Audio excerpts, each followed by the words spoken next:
আনুমানিক 1টার দিকে আমাদের এখানে যে আলীনগরে যে ক্যাম্পটা আছে এই ক্যাম্পে গত 9 মার্চ 2021 সালের মানে 2026 সালের যে অপারেশনটা লঞ্চ হয়েছিল, অপারেশনের পর এই ক্যাম্প স্থাপনা করা হয়েছিল। তো সেখান থেকেই তখন থেকেই এখানে যৌথ বাহিনীর জনবল আছে, র্যাব, জেলা পুলিশ, আরআরএফ, এপিবিএন, এই 4 বাহিনীর। তো গতকাল রাত 1টার সময় এখানকার যে সন্ত্রাসী ইয়াসিন গ্রুপ, যাদেরকে অভিযান করে এখান থেকে তাড়ানো হয়েছিল, তারা আবার সংঘবদ্ধভাবে প্রায় 200-300 লোক সশস্ত্রভাবে রামদা, দেশীয় অস্ত্র এবং AK-47 রাইফেল এই ধরনের অস্ত্র নিয়ে তারা এই ক্যাম্পের উপরে হামলা করে। এছাড়াও তারা এক্সকেভেটর নিয়ে আসে। এক্সকেভেটর নিয়ে এসে ক্যাম্পের পেছনে তারা এই স্কুলটাকে, স্কুলের যে পিছনে দেয়াল আছে, দেয়ালটা ভেঙেছে। এছাড়াও আমরা যে নতুন একটা ক্যাম্প তৈরি করছিলাম, এই ক্যাম্পটা অলমোস্ট শেষের দিকে ছিল। তো এই 90% কমপ্লিট হয়ে গিয়েছিল। এই ক্যাম্পটা প্রায় পুরোটাই ভেঙে দিয়েছে এক্সকেভেটর দিয়ে।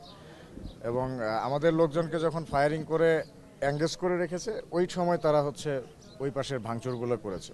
তো আমাদের লোকজনও পাল্টা গুলি করেছে এবং নিয়ম অনুযায়ী বল প্রয়োগ যতটুকু করা প্রয়োজন ছিল ততটুকু করেছে। এবং আমাদের লোকজন মানবাধিকার সমুন্নত রেখে কাজ করেছে। পুরো ঘটনায় কেউ ক্যাজুয়ালিটি হয়নি। আর এখানকার সন্ত্রাসীরা AK-47 এবং রাইফেল দিয়ে ফায়ার করেছে, এটা আমাদের যারা ক্যাম্পের লোকজন ছিল তারা বলেছে। এবং এই ক্যাম্পের পাশে যে পাহাড় আছে, এই পাহাড়ের উপরে কয়েকটা নতুন টিনের ঘর আছে। এই ঘরগুলো টিনের মধ্যে আপনারা দেখতে পাবেন যে টিনের ভেতর থেকে টিন ছিদ্র করে ব্যারেল বেল করে ফায়ার করেছে, এটা দেখে বোঝা যাচ্ছে। তো আমরা খবর পেয়ে তৎক্ষণাৎ র্যাব, পুলিশ এবং সেনাবাহিনী, বিজিবির টিমও আমাদের বাইরে অপেক্ষমান আছে। সবাই রাত্রেবেলা তৎক্ষণাৎ মুভ করে ভেতরে আসার সময় যেটা দেখতে পেলাম যে বিভিন্ন কালভার্টের সামনে তারা বড় বড় ডিচ করে রেখেছে। এবং এই কাজগুলো সম্ভবত তারা হামলা করার ঘণ্টাখানেক আগে করেছে এবং খুব দ্রুততম সময়ে করেছে, করে আমাদেরকে যাতে গাড়ি নিয়ে আসতে না পারি, এবং আমরা আলটিমেটলি গাড়ি নিয়ে আসতে পারিনি। ওখান থেকে নেমে পায়ে হেঁটে বাকি অপারেশনরা এই পর্যন্ত আসতে হয়েছে। এখানে এসে আমরা পুরো এলাকা তল্লাশি করছি, এখনও অভিযান চলমান রয়েছে। বেশ কিছু আসামি আমরা গ্রেপ্তার করেছি, তাদেরকে জিজ্ঞাসাবাদ চলছে।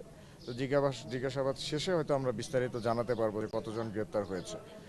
আর এখানে আমাদের ক্যাম্প যেরকম ছিল সেরকম থাকবে, এবং যারা বাহিনীর ক্যাম্পের উপর, যৌথ বাহিনী ক্যাম্পে হামলা করেছে, অত্যন্ত গুরুতর অন্যায় করেছে।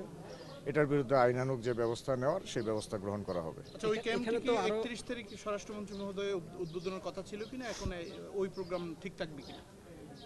হ্যাঁ, স্বরাষ্ট্রমন্ত্রী মহোদয়ের এখানে জঙ্গল সরিমপুরের পরিদর্শন 31শে মে পরিকল্পিত আছে, এটা এখন পর্যন্ত পরিকল্পিতই আছে। আর ক্যাম্প এটার ভিজিটের হয়তো একটা পার্ট ছিল, যদি শেষ করতে পারতাম সেই ক্ষেত্রে হয়তো স্যার উদ্বোধন করতেন। আর এখন যেহেতু ভেঙে গিয়েছে, এটা একটু সময় লাগবে। বাট এটার সাথে মন্ত্রী মহোদয়ের ভিজিটের কোনো সম্পর্ক নেই। মন্ত্রী মহোদয়ের ভিজিট যখন আসবে, আমরা এটা অতর্কিতে করেছে, আমরা ইনশাল্লাহ পূর্ণ নিরাপত্তা ব্যবস্থা করব। এখানে কি চ্যালেঞ্জ আপনি দেখছেন যে আসলে এইভাবে আপনারা? মূল চ্যালেঞ্জটা হচ্ছে এখানকার যোগাযোগ ব্যবস্থা। তো আপনারা দেখেছেন যে বাইজিৎ লিংক রোড থেকে এই পর্যন্ত আসতে এটা কাঁচা রাস্তা, অলমোস্ট মাঝে মাঝে 2-1 জায়গায় একটু পাকা আছে। আর এই কাঁচা রাস্তার মধ্যে বেশ কিছু কালভার্ট আছে যেগুলো সে ভেঙে ফেলেছে, যে কারণে এই মুভমেন্টটা করার সম্ভব